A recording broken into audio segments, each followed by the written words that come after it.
하나님의 셈법, 세상의 논리를 뛰어넘는 은혜의 수학 안녕하세요. 마음의 평안과 위로를 얻는 귀한 시간이 되기를 바랍니다. 오늘 나눌 하나님의 말씀이 여러분의 마음에 깊은 울림을 준다면 좋아요와 구독으로 주님의 은혜를 더 널리 나누는 일에 동참해 주세요. 여러분의 작은 손길이 길을 잃고 지친 누군가에게는 큰 위로와 희망의 빛이 될 수 있습니다.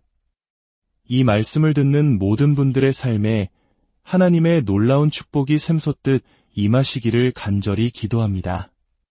혹시 지금 당신의 삶이 거대한 혼란 속에 빠져 있다고 느끼시나요? 모든 것을 포기하고 주저앉고 싶은 마음이 드시나요?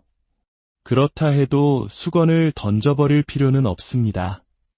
하나님은 당신을 사랑하시며 바로 지금 당신을 애타게 찾고 계십니다. 제 삶이 하나님의 능력으로 변화되는 것을 직접 목격했기에 저는 그분께서 당신의 삶 또한 변화시키실 것을 굳게 믿습니다.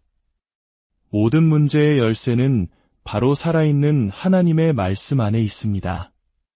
오늘 이 시간이 끝날 때쯤 여러분이 처음 이 영상을 켰을 때보다 훨씬 더 큰 평안과 힘을 얻게 되기를 기도합니다. 여러분이 지금 어떤 어려움을 겪고 있는지 혹은 앞으로 어떤 일을 마주하게 될지는 알 수 없습니다. 하지만 한 가지 확실한 것은 하나님의 말씀은 우리를 강하게 만들며 말씀이 없었다면 도저히 감당할 수 없었을 일들을 이겨낼 능력을 준다는 사실입니다. 그러니 귀를 기울여 들어주십시오. 오늘 하나님께서 당신에게 건네시는 말씀이 당신의 인생을 바꾸는 전환점이 될지도 모릅니다. 오늘의 주제는 바로 하나님의 셈법입니다. 이것은 세상의 수학으로는 도저히 풀 수 없는 은혜의 수학에 대한 이야기입니다. 자격 없는 죄인인 우리에게 거저주시는 하나님의 선물, 그 은혜가 얼마나 놀랍고 경이로운지에 대한 이야기입니다. 우리가 어메이징 그레이스, 놀라운 은혜라는 찬송을 부르는 데에는 다 이유가 있습니다. 하나님의 은혜는 우리의 상식과 논리로는 도무지 이해할 수 없기 때문입니다. 수많은 사람들이 하나님께서 주시고자 하는 최고의 선물을 놓치는 이유가 바로 여기에 있습니다. 이해가 되지 않기 때문입니다. 세상에는 여전히 하나님의 존재를, 예수님의 구원을 거부하는 사람들이 있습니다. 왜냐하면 예수님께서 십자가에 달려 우리의 모든 죄를 짊어지시고 우리를 용서하신다는 구원의 계획이 그들의 이성으로는 도저히 납득이 되지 않기 때문입니다. 성경은 예수님께서 이 모든 일을 우리가 아직 죄인 되었을 때에 행하셨다고 말합니다. 우리가 하나님을 알기도 전에 그분을 원하지도 않았을 때에 그분은 이미 우리를 위해 그 엄청난 희생을 치르셨습니다. 이것은 우리가 살아가는 세상의 방식과는 완전히 다릅니다. 세상에서는 무언가를 얻기 위해 먼저 노력하고 자격을 증명해야 합니다. 하지만 하나님의 나라에서는 하나님께서 먼저 우리를 사랑하십니다. 우리가 그 사랑에 감격하여 그분을 사랑하게 하시기 위함입니다.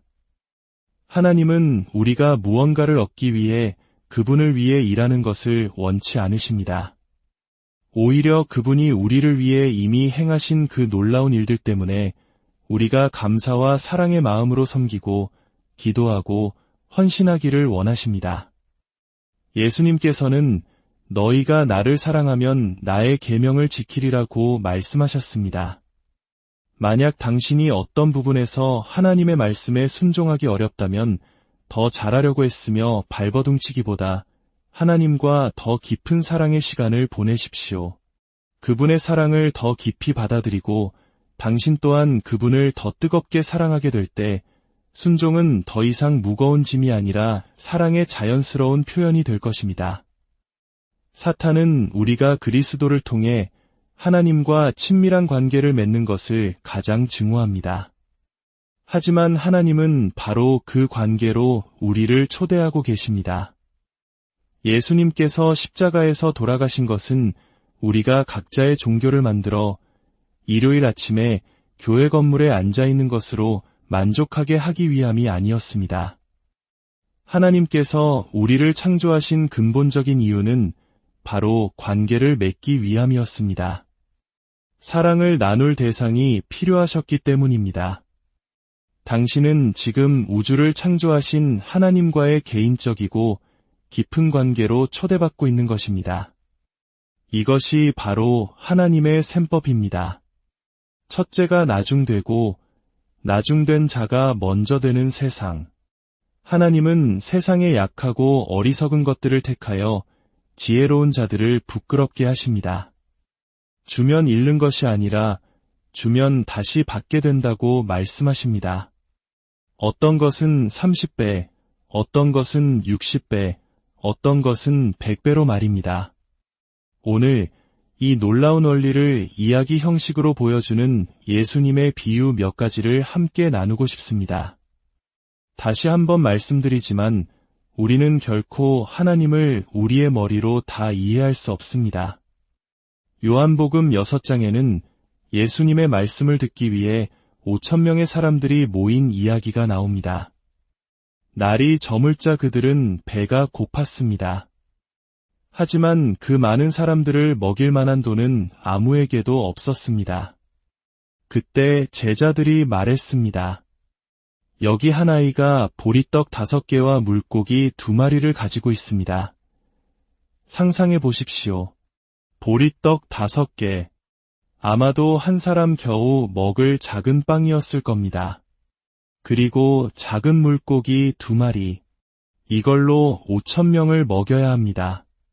사실 그 당시에는 남자들만 수를 세웠기 때문에 여자들과 아이들까지 합하면 아마 수만 명에 가까웠을지도 모릅니다. 우리 대부분은 이런 상황에서 말도 안 돼, 포기하자라고 말했을 겁니다. 하지만 예수님께서는 사람들을 잔디에 앉히라고 말씀하셨습니다. 그리고는 보리떡을 손에 드시고 감사 기도를 하셨습니다. 그런 다음 사람들에게 나누어 주셨습니다. 물고기도 그들이 원하는 만큼 주셨습니다. 제자들은 계속해서 빵과 물고기를 나누어 주었지만 그것은 결코 줄어들지 않았습니다. 예수님께서 그것들을 불어나게 하셨기 때문입니다. 어떻게 그런 일이 가능했을까요? 저는 모릅니다. 하지만 성경은 그 일이 일어났다고 기록합니다. 저는 오래전에 결심했습니다. 하나님의 말씀이 그렇다고 하면 그런 것입니다. 하나님의 말씀이 무언가를 하시겠다고 약속하시면 그분은 반드시 그 약속을 지키십니다. 이것을 우리는 믿음이라고 부릅니다. 믿음은 바라는 것들의 실상이요, 보이지 않는 것들의 증거입니다. 하나님을 향한 믿음이 있을 때 아직 손에 쥐지 않은 것도 마치 내 손 안에 있는 것처럼 생생하게 느껴질 수 있습니다. 하나님과 함께한 경험이 쌓일수록 그분이 얼마나 신실하신 분인지, 그분은 거짓말을 하실 수 없는 분임을 깨닫게 됩니다. 성경이 하나님은 당신을 조건 없이 사랑하신다고 말할 때 당신은 그 사랑을 온전히 확신해도 좋습니다. 당신이 잘하지 못하는 날에도 어쩌다 몇 가지 선한 일을 한 날과 똑같이 당신을 사랑하십니다. 성경이 주라, 그리하면 너희에게 줄 것이니 라고 약속할 때 당신이 순종하면 당신의 필요가 채워질 것을 확신해도 좋습니다. 이야기는 여기서 끝나지 않습니다. 모든 사람이 배불리 먹은 후에 예수님께서는 제자들에게 말씀하셨습니다. 남은 조각을 거두고 버리는 것이 없게 하라. 하나님은 낭비를 기뻐하지 않으십니다. 그래서 제자들이 남은 조각을 모았더니 12광주리에 가득 찼습니다. 보리떡 5개와 물고기 2마리로 시작해서 수만 명이 배불리 먹고 12광주리가 남았습니다. 어떻게 이런 일이 가능할까요? 바로 하나님의 은혜 때문입니다. 은혜의 수학, 하나님의 셈법은 우리의 이성적인 머리로는 이해할 수 없기 때문입니다. 복음의 수학은 이토록 터무니없고 충격적입니다. 그래서 논리적인 사고방식만으로는 결코 믿을 수 없습니다. 저는 때로 너무 똑똑한 사람들이 안타깝습니다. 물론 교육은 중요합니다.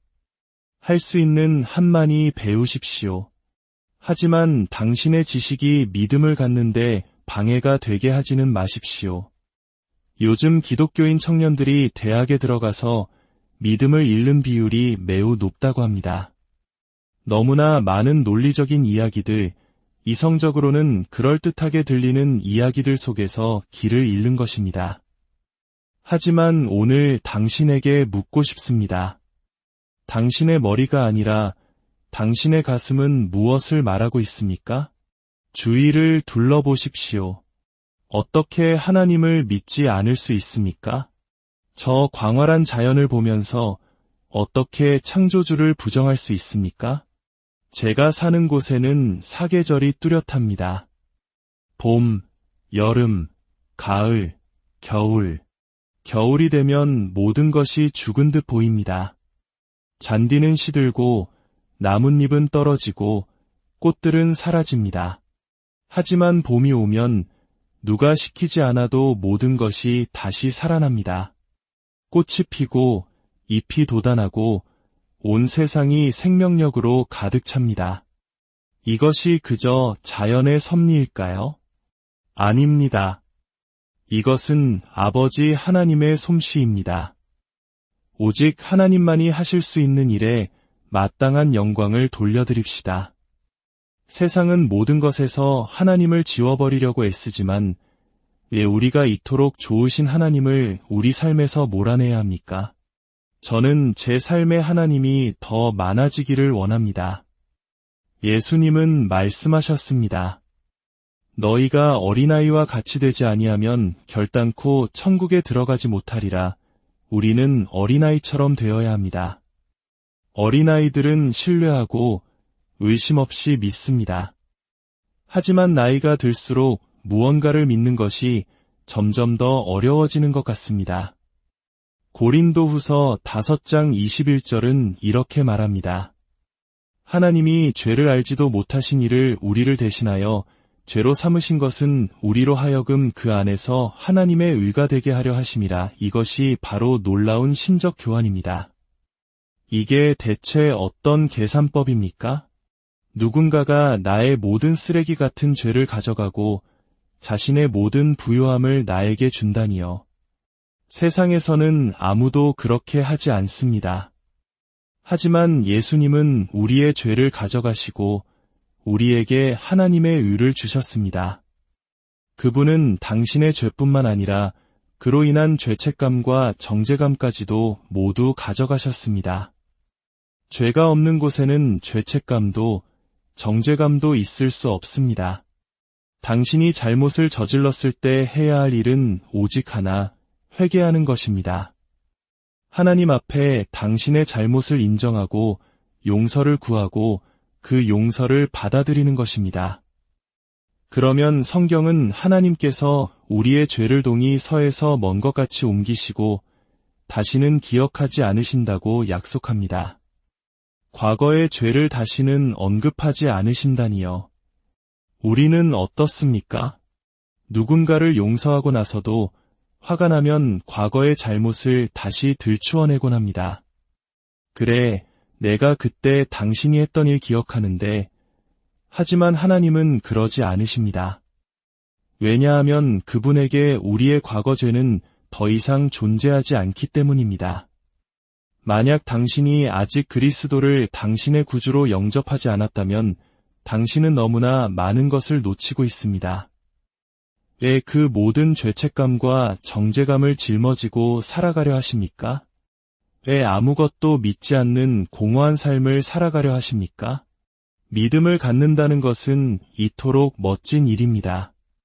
특히 혼란과 증오, 쓴뿌리로 가득한 이 시대를 살아가는 우리에게 믿을 수 있는 선한 대상이 있다는 것은 얼마나 큰 축복인지 모릅니다. 로마서 5장 20절은 말합니다. 죄가 더한 곳에 은혜가 더욱 넘쳤나니 이것이 바로 이해할 수 없는 은혜입니다. 죄가 커질수록 하나님의 은혜는 더 크게 자라납니다. 당신은 결코 하나님의 은혜를 넘어설 만큼 큰 죄를 지을 수 없습니다. 그러므로 나는 너무 많은 잘못을 저질러서 희망이 없어라고 생각한다면 그것은 사탄이 주는 거짓말입니다. 하나님은 오늘 제 목소리를 통해 당신에게 외치고 계십니다. 수고하고 무거운 짐 진 자들아, 다 내게로 오라. 내가 너희를 쉬게 하리라. 피곤하고 지친 자들아, 내게로 오라. 하나님은 당신에게 말씀하십니다. 내가 너를 사랑한다. 나와 관계를 맺자. 내가 과거에 무슨 일을 했던지 나는 너를 용서한다. 로마서 5장은 계속해서 말합니다. 우리가 아직 연약할 때에 그리스도께서 경건하지 않은 자를 위하여 죽으셨도다. 의인을 위하여 죽는 자가 쉽지 않고 선인을 위하여 용감히 죽는 자가 혹 있거니와 우리가 아직 죄인 되었을 때에 그리스도께서 우리를 위하여 죽으심으로 하나님께서 우리에 대한 자기의 사랑을 확증하셨느니라. 이것을 보십시오. 어쩌면 당신은 밤마다 술집을 전전하며 끔찍한 일들을 저질렀을지 모릅니다. 거짓말쟁이, 사기꾼, 도둑, 간음한 자, 심지어 누군가를 살해했을 수도 있습니다. 그럼에도 불구하고 그리스도는 바로 당신을 위해 죽으셨고 당신을 용서하실 것입니다. 물론 죄에는 결과가 따릅니다. 하지만 그 모든 것을 넘어서는 용서와 마음의 평화를 얻는다는 것은 얼마나 놀랍고 경이로운 일입니까? 누가복음 15장에는 또 다른 비유가 나옵니다. 세리와 죄인들이 예수님의 말씀을 들으러 가까이 나아왔습니다. 그러자 바리새인들과 서기관들, 즉 종교 지도자들이 수군거렸습니다. 이 사람이 죄인을 영접하고 함께 음식을 먹는다. 그들은 자격 없는 자에게 베풀어지는 하나님의 은혜를 불편해했습니다. 그때 예수님께서 이 비유를 말씀하셨습니다. 너희 중에 어떤 사람이 양 100마리가 있는데 그 중에 하나를 잃으면 99마리를 들에 두고 그 잃은 것을 찾아내기까지 찾아다니지 아니하겠느냐. 또 찾아낸즉 즐거워 어깨에 메고 집에 와서 그것과 이웃을 불러 모으고 말하되 나와 함께 즐기자. 나의 일은 양을 찾아내었노라 하리라. 내가 너희에게 이르노니 이와 같이 죄인 한 사람이 회개하면 하늘에서는 회개할 것 없는 의인 99으로 말미암아 기뻐하는 것보다 더하리라. 어떻게 한 마리가 99마리보다 더 중요할 수 있을까요? 저에게는 장성한 4명의 자녀가 있습니다. 저는 그들 모두를 사랑합니다. 하지만 어느 한순간 가장 아파하는 자녀에게 제 모든 관심이 쏠리는 것을 느낍니다. 가장 마음이 아픈 자녀에게 더 마음이 끌리는 것입니다. 만약 당신이 지금 아파하고 있다면, 외롭고 홀로 남겨졌다고 느낀다면, 당신의 삶이 엉망진창이 되었다면 포기하지 마십시오. 하나님은 당신을 사랑하십니다. 그분은 당신을 찾고 계십니다. 그분은 당신이 그분께 돌아오기를 기다리고 계십니다. 잃어버렸다가 되찾았을 때의 기쁨을 저는 압니다. 한 번은 제 결혼 반지를 잃어버린 적이 있습니다. 마음이 너무 아팠지만 이건 그냥 물건일 뿐이야. 이것 때문에 우울해하지 말자라고 스스로를 다독였습니다. 그리고 몇 달이 지났을 때 딸에게서 전화가 왔습니다. 엄마, 제가 뭘 찾았는지 아세요? 엄마 결혼 반지요. 딸의 가방 속에서 반지가 나온 것입니다. 알고 보니 제가 딸에게 선물했던 가방에 무심코 반지를 넣어두었던 것입니다. 그날 저는 제가 가진 다른 모든 보석을 합친 것보다 잃어버렸던 그 반지 하나를 찾은 것으로 인해 더 크게 기뻐했습니다. 만약 당신이 오늘 잃어버린 한 마리 양이라면 하나님은 당신을 되찾고 기뻐하기를 원하십니다. 당신은 지금 바로 예수님을 당신의 삶에 영접할 수 있습니다. 당신이 죄인임을 인정하고 예수님께서 당신을 위해 죽으시고 부활하셨음을 믿기만 하면 됩니다. 가장 단순한 기도를 드리십시오. 하나님, 저는 당신을 믿습니다. 예수님께서 제 죄를 위해 죽으시고 죽음에서 부활하셨음을 믿습니다. 저의 모든 죄를 회개하오니 지금 제 마음에 들어와 주십시오. 제 삶을 당신께 드립니다. 더 이상 하나님께서 당신을 얼마나 사랑하시는지, 당신이 얼마나 특별한 존재인지 모른 채 하루라도 더 살아가지 마십시오. 오늘 이 말씀을 통해 당신의 지친 마음에 하나님의 따뜻한 위로가 강물처럼 흘러넘치기를 소망합니다. 당신 한 분 한 분이 얼마나 소중한 존재인지 결코 잊지 마십시오. 주님의 평안이 여러분의 삶 가운데